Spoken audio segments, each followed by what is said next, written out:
गिबियावनो रंजालि बैसागुनि नोंथांमोननि चेनेलनि गेजेरजों आं साफ्रोमबो रायजो राजा बिथांमोननिसिम गाहाम हामलायनायखौ जासिनाय थाबाय। नंगौ,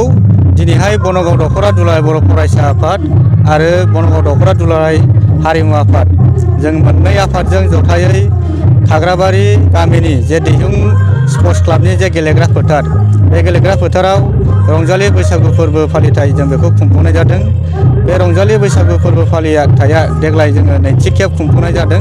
आरो बे नैथि खेबनि हाबाफारि बायदियै जोङो 2 बाजिनिफ्राय जोङो बेखौ जागायदों। गिबियावनो जोङो दुलाराय बर' फरायसा आफादनि आर'ज मेथाइ, बेनि उनाव जोङो आफादनि फिरफिला बिरहोनाय आरो गोजोन आरो खौसेथिनि गुफुर फिरफिला बिरहोनाय आरो बेजों लोगोसे जोङो गोजोन आरो खौसेथिनि जे फारौ उरायहोनाय बे हाबाफारिखौ लानाय जादों आरो बेनि उनाव जोङो रंजालि बैसागु फोरबोखौ बरायनाय हाबाफारि लादों आरो बेजों लोगोसे जोंहा गेदेरफोरखौ खुलुमनानै मान होनाय, आर'नाइ होनाय आरो उन्दैफोरनो अननाय होनाय बे हाबाफारि लादों आरो बेनि उनाव जोङो जे जोंनि दख'रानि सिङाव थानाय गासैबो इउनिट कमिटि एबसुनि जे बिथांमोननिफ्राय जोङो मोसाखावरि हान्जा बिथांमोनखौ लेंहरनानै मोसानाय बादायलायनाय हाबाफारि बेखौ खुंनाय जादों आरो बेनि उनाव जोङो फिन लांदां बैसागु मोसाफिननाय जयैनो जों बेखौ लानाय जादों। दा जोबोद गोजोननाय मोन्दों जे जोंनि खावलायनाय बायदियै जोंनि ओनसोलनि मेलेमजिबि रायजो राजा आरो जे मोसाखावरि हान्जा बिथांमोना जोंनि हांख्रायनाय बायदि बिथांमोना बाहागो लाफैदों आरो बेनि थाखाय आं जोबोद साबायखर जासियो आरो आङो बनगाव दख'रा एबसुनि सासे बिबानगिरि हिसाबै जोंनि ओनसोलनि मेलेमजिबि आरो सानसुमै बिथांमोननिसिम बा वेल विशार बिथांमोननिसिमबो साबायखर जासिगोन। बिथांमोना जोंनि खावलायनाय आरो जोंनि जे बिथांमोननाव जों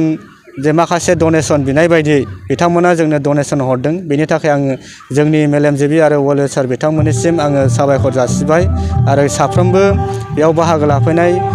मोसाखावरि हान्जा, मेलेमजिबि आरो मोनफ्रोमबो दल आफादनि दैदेनगिरि बिथांमोननिसिमबो आङो साबायखर जासिदों। मोनफे दख'राजों नैबे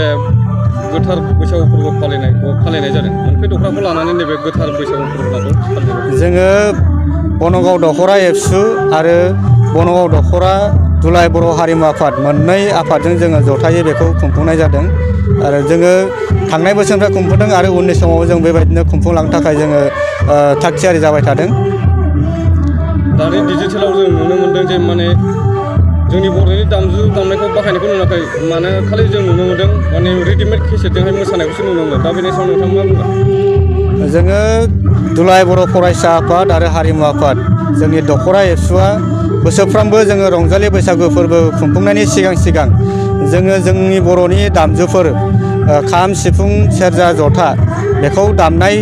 जे फोरोंनाय मावबादा बेखौ जों खुंफुङो आरो बेजों लोगोसे जोंनि बर'नि जे मोसानाय बागुरुम्बा,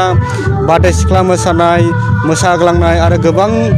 गुबुन गुबुन रोखोमनि जोंनि जे मोसानाय बेखौ जोङो हारिमु मावबादा खुंफुंनायनि गेजेरजों जोङो बेखौ खुंफुंनाय थानाय जादों आरो नैबे रंजालि बैसागु फोरबो खुंफुंनायावबो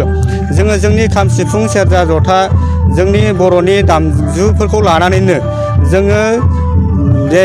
बयबो मेथाइ खननायनि गेजेरजों जों रंजादों, मोसादों। नाथाय नैबे जोङो इउनिट कमिटि एबसुखौ लानानै जे मोसानाय बादायलायहोनाय बेयाव जोङो रेकर्डिं टेपजों जों खालामनो गोनां जादों। मानोना दासिमबो जोंनि दख'रानि सिङाव गोबांथार बेबायदि इउनिट कमिटि एबसुआव दामनो गोरों, जे खाम दामनो रोंनाय, सिफुं सुनो रोंनाय बा सेरजा बायदिसिना दामनो रोंनाय दासिमाव जोंनियाव बेबायदि गोबांथार गैया। बेनि थाखायनो जोङो दामनो रोङैनि खार'नाव गोबां जायगायाव जोङो बेबायदि दामनानै सोलोंनो बेबायदि खाबु मोननायलाय जोङो रेकर्डिंजोंनो जोङो बैसागुनि जे गान बेखौ सेलेक्ट खालामनायनि गेजेरजों जोङो बेखौ मोसानाय बादायलायनाय बेखौ खालामनाय जादों। गोदान बोसोरखौ लोब्बा लाखिनानै नोंथाङा रायजो राजानिसिम मा खावलायहरनो सानो? गोदान बोसोरनि गासैबो रायजो राजा बिथांमोननिसिम आङो बयखौबो गाहाम हामलायनाय जासिनाय थादों आरो जोंनि ओनसोलाव बयबो रायजो राजा बिथांमोना न'खराव गोजोनैनो आलो गोजोनै गथ' गथायखौ मोजाङैनो बेंनायजों लोगोसे आलो गोजोनै संसारखौ दैदेनलांनो हाथों आरो ओनसोलाव रायजो राजा बयजोंबो मिलायनानै खौसेयै दावगालांनो हाथों आरो नैबे बैसागु बोथोराव बयबो जाहाथे गावनि जिउआव गावनि थांखिसिम जाफुंसार जाहैनो हायो।